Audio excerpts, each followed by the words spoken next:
Bonjour Louis-Joseph, tu es directeur de l'enseignement à l'ISEP et aujourd'hui tu es là pour nous parler du nouveau programme Bachelor que l'ISEP ouvre cette année.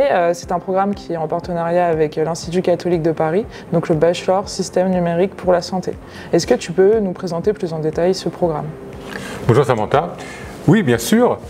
C'est un programme sur lequel on a travaillé avec de nombreux spécialistes. Ce qu'il faut savoir, c'est que le numérique sauve des vies tous les jours dans les hôpitaux, chez les médecins, dans tout le système de santé. Une image médicale, c'est une machine, mais c'est aussi un ordinateur derrière, c'est aussi une image qui circule, c'est une image qui est traitée. On peut peut-être détecter par intelligence artificielle des maladies sur cette image. Quand on prend une prise de sang, tout de suite, c'est un circuit d'information dans les automates qui permet de traiter toutes les informations et de les utiliser. Les hôpitaux fonctionnent avec des ordinateurs et des systèmes d'information qui permettent de faire en sorte qu'ensuite on puisse utiliser ces données pour faire de la recherche clinique et ensuite d'améliorer les traitements. Donc en fait, il y a vraiment du numérique partout dans la santé.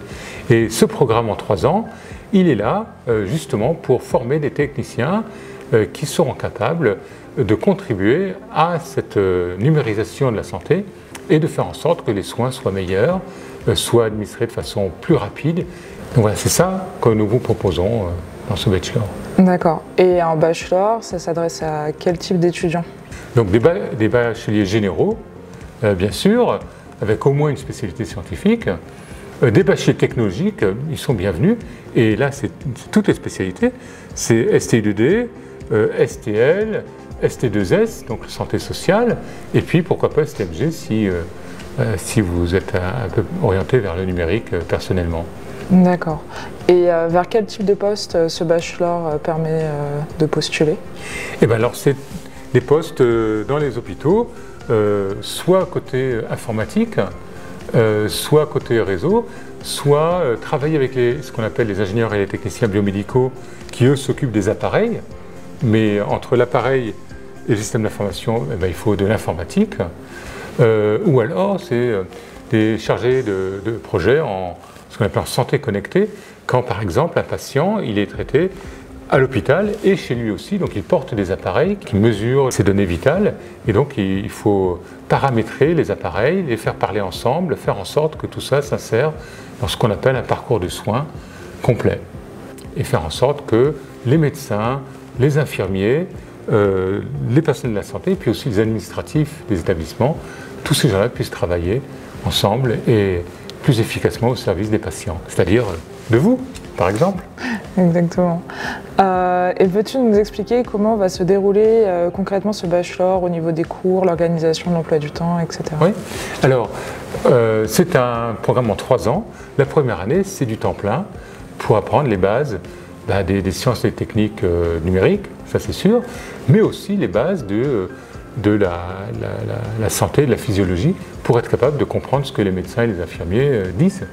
Donc un mélange de sciences, de technologies numériques, de santé, et puis aussi tout un volet de sciences humaines pour comprendre le système de santé, pour comprendre comment les gens fonctionnent ensemble, comment gérer un projet, faire en sorte que les gens apprennent à se servir d'une nouvelle technologie.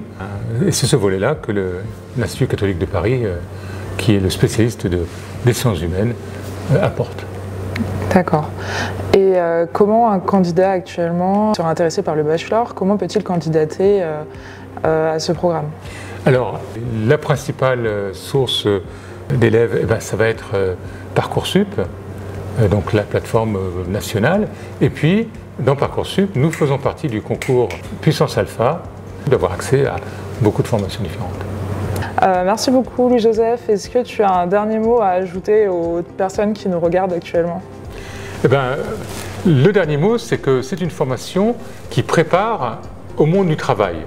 Donc sur les 3 ans, il y a 2 ans en apprentissage, donc vous êtes rémunéré, et vous êtes prêt à travailler dans un établissement de santé ou dans une entreprise. Mais bien sûr, peut-être qu'à ce moment-là, vous aurez pris goût aux études et que peut-être vous aurez envie de poursuivre vos études, soit dans une école d'ingénieur, à l'ISEP pourquoi pas, mais aussi en université. Donc plein de choses possibles si vous choisissez de vous lancer dans les systèmes numériques pour la santé.